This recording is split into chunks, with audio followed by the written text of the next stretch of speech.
ንዕስራ ዓመታት የማነይቲ ሞንኮቦይ ናይ ዘይተዛረብክዎ ሓቂ ጾር ተሰኪማ ነይራ።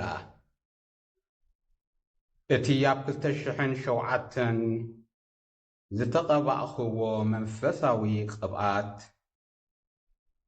ብሰንኪ መዕጋት ኣብ ውሽጠይ ከም ስቓይ ረጊኡ ነበረ። ሎሚ ግን 10 ለካቲት 2026 እዩ። ሳተርንን ኔፕቱንን ኣብ 0 ዲግሪ ኤሪስ ተራኺቦም ኣለዉ።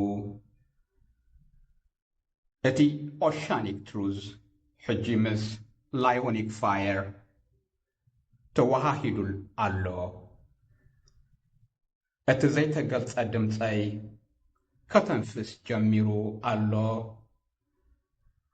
ኣነ ጀማሪ መገዲ እየ። እቲ ኣብ በረኻ በይነይ ዝሰማዕክዎ ጭርጭር ኣንበሳ ሕጂ ብኢደይ ኣቢሉ ይፈስስ ኣሎ። እዚ መጽሓፈይ እዩ።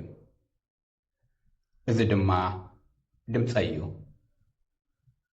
ተባረኹ። Subscribe.